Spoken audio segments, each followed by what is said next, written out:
Saudara dan saudari yang terkasih dalam Kristus, selamat pagi dan selamat berjumpa kembali dalam renungan harian Embun Surgawi, Komsos Keuskupan Atambua, hari Rabu tanggal 6 Maret tahun 2024. Bersama saya Romo Sirilus Octavianus Timo. Marilah kita berdoa dalam nama Bapa dan Putra dan Roh Kudus. Amin. Allah Bapa yang Maha Pengasih dan Penyayang, puji dan syukur kepadamu atas perlindungan kasih-Mu kepada kami dalam istirahat di malam tadi dan di hari ini.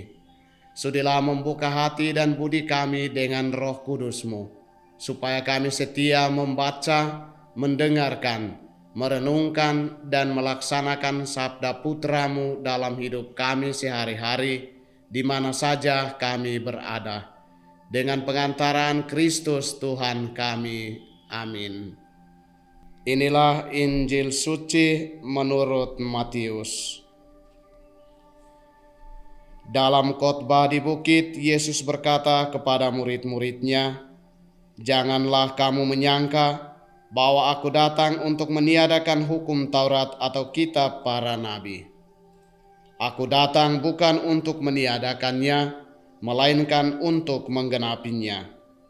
Karena aku berkata kepadamu, sungguh selama belum lenyap langit dan bumi ini, satu iota atau satu titik pun tidak akan ditiadakan dari hukum Taurat sebelum semuanya terjadi. Karena itu, siapa yang meniadakan salah satu perintah Taurat, sekalipun yang paling kecil, dan mengajarkannya demikian kepada orang lain, ia akan menduduki tempat-tempat yang paling rendah di dalam kerajaan surga. Tetapi siapa yang melakukan dan mengajarkan segala perintah Taurat, ia akan menduduki tempat yang tinggi di dalam kerajaan surga." Demikianlah sabda Tuhan. Setia pada kebenaran firman Allah. Saudara dan saudari yang terkasih dalam Kristus, ada 3 hal yang diajarkan oleh Yesus kepada para murid dan para pendengarnya di atas bukit dalam bacaan Injil tadi. Yang pertama, diri Yesus adalah penyempurna kitab suci atau penggenapan Taurat Musa. Yesus membuka hati dan pikiran mereka untuk mengerti kitab Taurat, yang seluruh isinya menulis tentang siapa dirinya yang sebenarnya. Bahwasannya isi kitab Taurat atau firman Allah yang selalu diajarkan oleh para nabi itu adalah benar-benar dirinya sendiri sebagai sang sabda Allah. Yang kedua, pelaksana firman Allah dan imbalannya. Yesus mengajarkan kepada banyak orang bahwa siapapun yang melaksanakan sabda Allah dengan setia di dalam hidup, meskipun itu adalah hal yang kecil dan sederhana, maka dia akan menduduki kursi kerajaan Allah. Sebaliknya, siapa yang tidak menyadari bahwa dirinya adalah pelaksana sabda Allah, maka sesungguhnya dia tidak mengakui Yesus sungguh-sungguh hadir di dalam dirinya, dan dia lupa untuk menjalankan tugas yang telah Kristus Tuhan ajarkan untuk dijalankan bagi setiap orang yang menjadi muridnya. Yang ketiga, awasan bagi yang tidak setia melaksanakan firman Allah dan akibatnya. Siapa saja yang di dalam hidupnya tidak setia melaksanakan firman Allah atau mengabaikan salah satu butir atau ajaran sabda Allah dalam hidupnya, entah sadar atau tidak sadar, sesungguhnya dia akan menduduki tempat yang paling rendah di dalam kerajaan Allah. Akibatnya, dia dihukum oleh Allah seberat-beratnya, apalagi dia adalah murid Kristus Tuhan. Saudara dan saudari yang terkasih dalam Kristus, Yesus Kristus adalah benar-benar sabda Allah sendiri. Dia adalah sang sabda Allah yang menjadi manusia dan tinggal di dunia ini bersama kita orang berdosa, supaya dia menyelamatkan kita untuk kembali menjadi anak-anak Allah. Ajaran Yesus pada khotbah di bukit ini sebenarnya mau menunjukkan bahwa siapa yang sungguh percaya bahwa dia adalah murid-murid Kristus, maka sudah sepatutnya dia harus setia iman kepada Kristus Tuhan dengan menjalankan ajaran-ajarannya dengan gembira di dalam hidupnya. Karena itu, sepanjang masa puasa dan pantang ini, kita sekalian diajari oleh Tuhan pada hari ini untuk menjadikan kitab suci sebagai bagian dari hidup kita.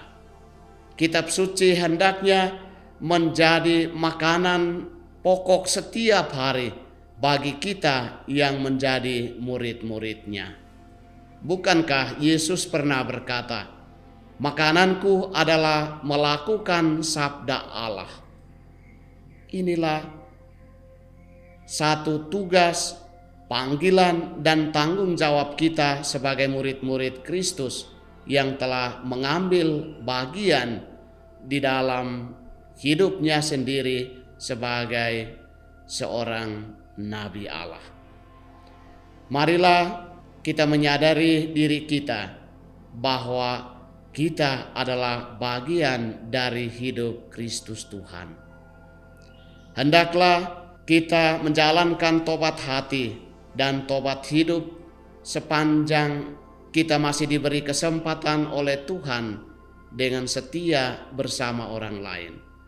Hendaklah kita juga sadar bahwa makanan bagi kita sebagai murid-murid Kristus bukan hanya makanan jasmani yang setiap hari kita sibuk untuk bekerja, mencari, mendapatkannya, dan memenuhi kebutuhan-kebutuhan kita. Jika kita hanya mementingkan makanan-makanan jasmani dan berusaha untuk mendapatkannya di dalam hidup sehari-hari, kita pun akan ditegur oleh Yesus sebagai orang-orang yang tidak setia untuk menjalankan sabda Allah di dalam hidup, atau kita adalah orang-orang yang mengurangkan atau menghilangkan ajarannya di dalam hidup kita, dan pasti kita akan menduduki tempat yang paling rendah di dalam kerajaan Allah. Saudara-saudari sekalian yang terkasih, marilah kita berusaha untuk menjadikan diri kita sebagai kitab suci yang berjalan, dan kita juga menjadikan diri kita sebagai kitab suci yang hidup. Artinya bahwa sepanjang kita masih diberi kesempatan oleh Tuhan, hendaknya kita menghidupi diri kita dengan setia membaca kitab suci, merenungkannya dan menjalankannya dengan setia dalam hidup, serta membagi-bagikannya kepada orang lain. Marilah juga kita berusaha untuk menjadi pelaku firman Allah, supaya di mana saja kita berada dan kemana saja kita pergi dan hidup bersama orang lain, sabda-sabda Allah yang kita baca, yang kita dengar, yang kita renungkan bisa membuahkan hidup yang baik dan benar bagi orang lain yang hidup bersama dengan kita. Apakah di dalam hidup kita sehari-hari kita sungguh-sungguh menjadikan kitab suci sebagai makanan pokok untuk hidup kita? Apakah kita sudah setia menjalankan firman Allah dengan kasih sayang karena kita benar-benar mencintai Yesus Kristus yang telah mengorbankan dirinya di kayu salib demi keselamatan kita? Ataukah kita menjadi pelaku firman Allah supaya mendapatkan sesuatu dari Yesus sesuai dengan keinginan dan hasrat hati kita? Marilah kita berdoa. Allah Bapa yang Maha Pengasih dan Penyayang, kami berterima kasih kepadamu atas kesempatan pagi ini untuk mendengarkan dan merenungkan sabda putra-Mu.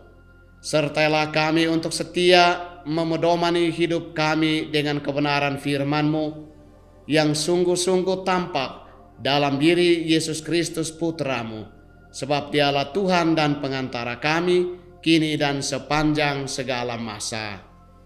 Saudara dan saudari sekalian, dan aktivitas kita sepanjang hari ini senantiasa dilindungi, dibimbing dan diberkati oleh Allah yang Maha Kuasa, Bapa dan Putra dan Roh Kudus.